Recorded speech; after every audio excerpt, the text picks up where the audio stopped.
Assalamualaikum warahmatullahi wabarakatuh. Perkenalkan, nama saya Nadia Tridiana dengan NIM 212303101063. Di video kali ini saya akan membahas mengenai anatomi dan fisiologi pada sistem pernafasan. Anatomi sistem pernafasan atau respirasi adalah suatu proses pengambilan udara yang mengandung oksigen O2 mengeluarkan karbon dioksida CO2 ke lingkungan.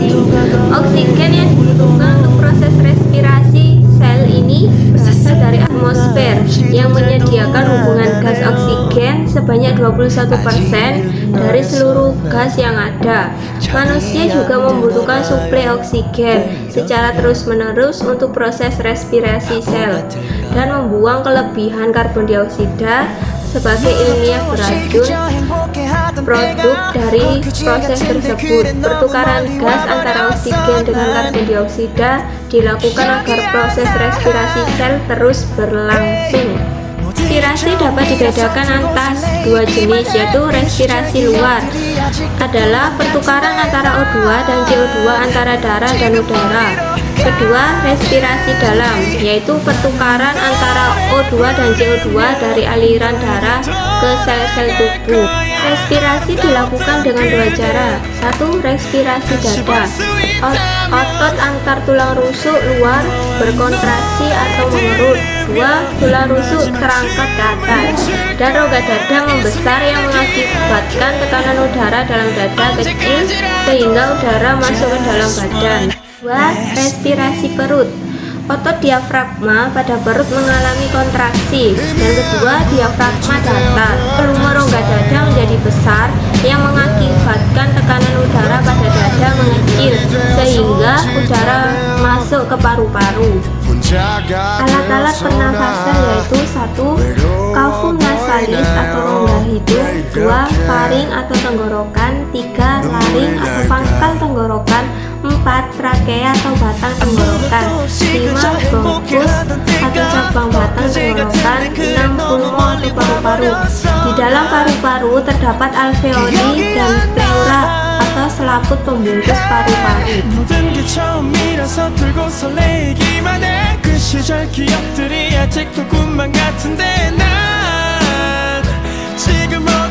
Kedua, faring.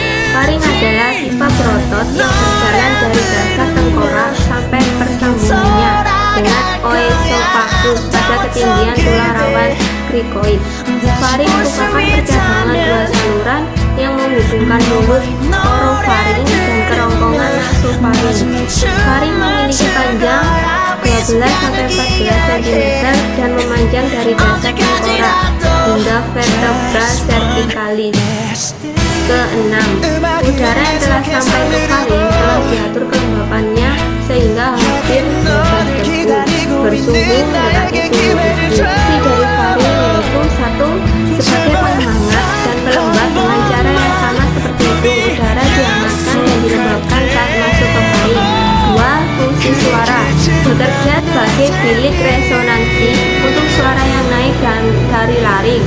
Faring atau bersama sinus membantu memberikan suara yang khas dan berbeda pada setiap orang.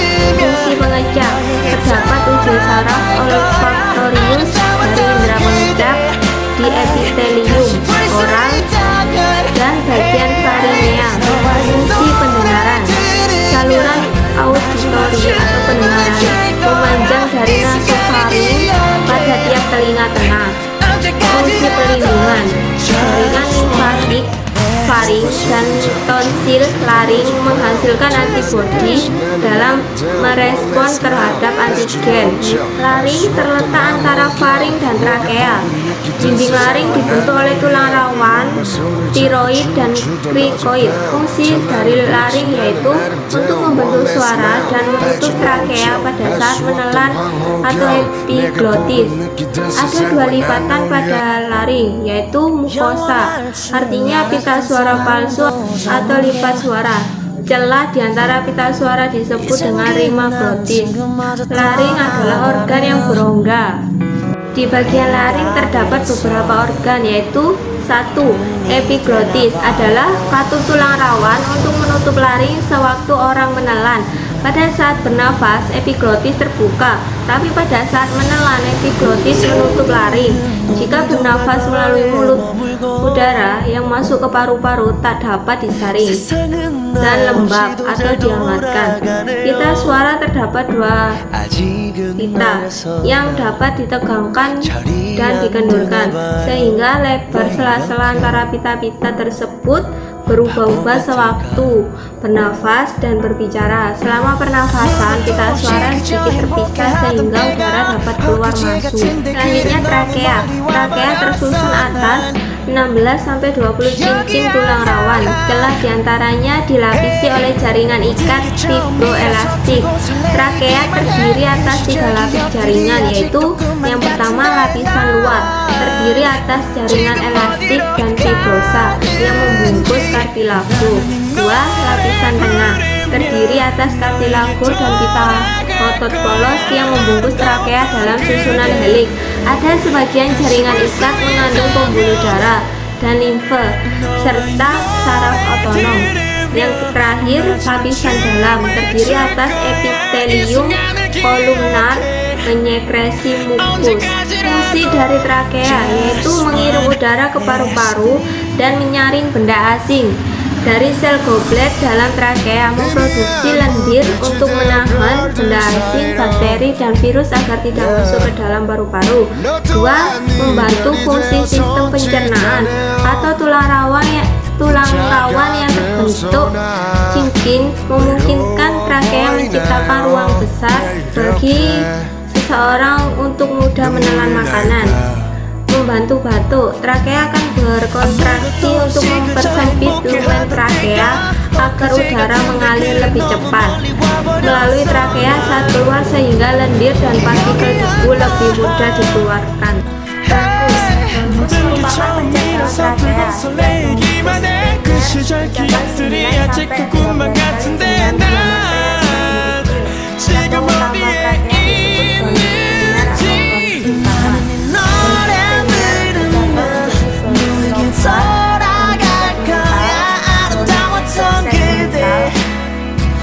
다시 볼 수 있다면 mirip dengan trakea. 노래 들으면 마지막 춤을 출 거야 미숙한 기억에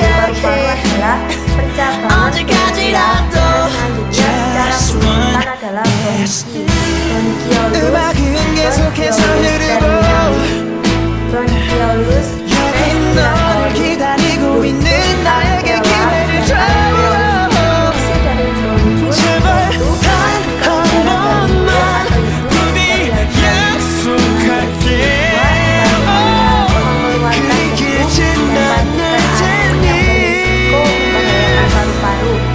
Pada dinding bronkus juga terdapat bulu-bulu halus atau silia yang mampu menarik mikroba keluar dari saluran nafas hingga menghasilkan udara sehingga peradangan pada bronkus udara yang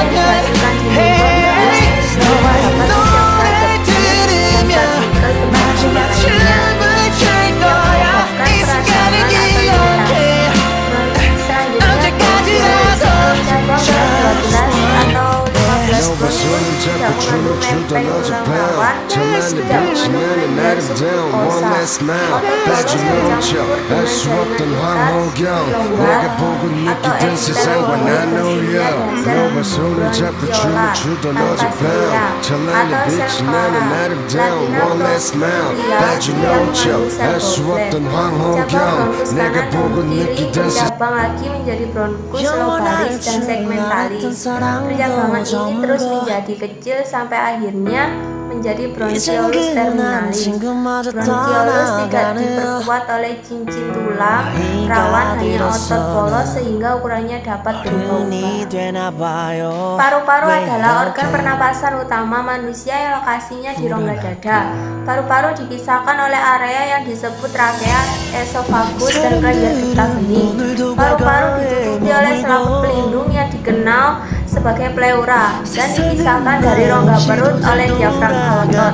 Paru-paru sebelah kanan memiliki massa yang paling besar karena memiliki lobus yang lebih banyak. Massa paru-paru kanan berkisar 375 sampai 600 gram pada orang dewasa, sedangkan paru-paru kiri 325 sampai 550 gram.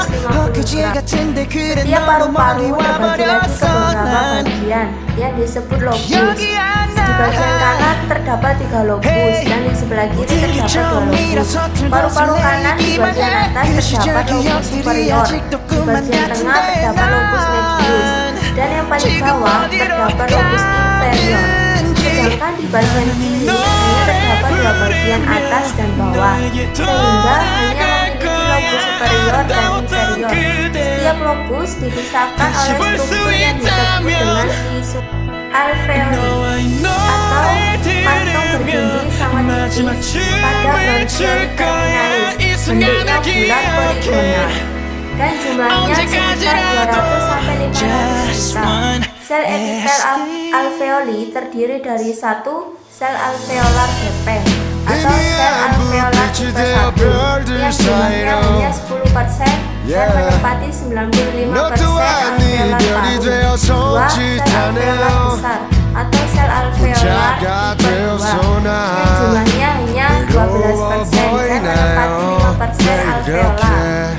Fungsi alveoli memiliki peran sebagai tempat oksigen dan karbon dioksida yang saling bertukar. Setelah oksigen diserap, darah akan mengalirkan karbon dioksida menuju alveoli untuk diemisi keluar. Nah, karbon dioksida sendiri dianggap sebagai limbah dalam tubuh. Pertukaran antara oksigen dan karbon dioksida tersebut terjadi pada dinding pleura, membran serosa pembungkus paru.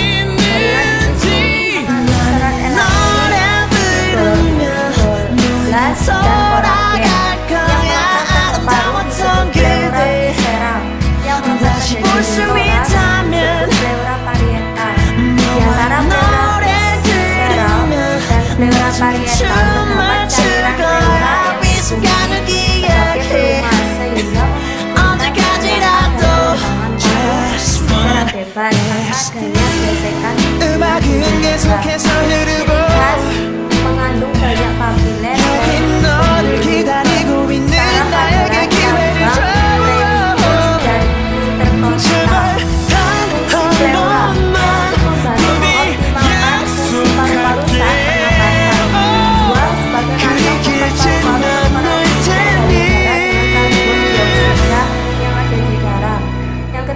fungsi mekanis pleura adalah meneruskan tekanan negatif toraks ke dalam paru-paru.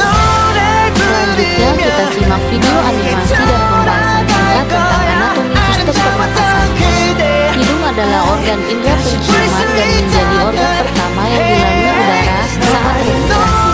Di dalam hidung terdapat rambut hidung dan selaput, juga terdapat konka yang mempunyai banyak kapiler darah yang berfungsi menghangatkan udara yang masuk. Infus saraf diantar oleh saraf olfaktorius ke otak yang akan mempersepsikan bau-bauan yang dihirup. Hidung berfungsi untuk menyaring udara oleh bulu-bulu hidung, penghangat udara oleh mukosa, dan penyaring debu oleh rambut hidung. Selanjutnya, udara akan menuju ke faring, yang merupakan persimpangan antara mulut atau orofaring dan kerongkongan atau nasofaring. Di dalam faring terdapat epiglotis yang membantu mengatur makanan masuk ke esofagus dan udara akan menuju ke paru-paru.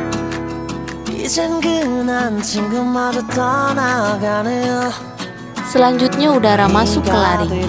Di dalam laring ada getaran udara pada pita suara yang menyebabkan suara pada setiap orang berbeda. Selama pernafasan, pita suara sedikit terpisah sehingga udara dapat keluar masuk. Udara selanjutnya diteruskan menuju trakea yang tersusun atas 16-20 cincin tulang rawan dengan celah yang dilapisi jaringan ikat fibroelastik. Selanjutnya, bronkus. Setiap bronkus bercabang 9-12 kali dengan diameter yang semakin kecil yang selanjutnya bercabang lagi menjadi bronki, bronchiolus, bronchiolus terminalis, bronchiolus respiratory, ductus alveolar, dan alveoli. Alveoli sebagai tempat pertukaran oksigen dan karbon dioksida saling bertukar di dinding alveoli dan kapiler. 모든 게 처음이라 서툴고 설레이기만 해 그 시절 기억들이 아직도 꿈만 같은데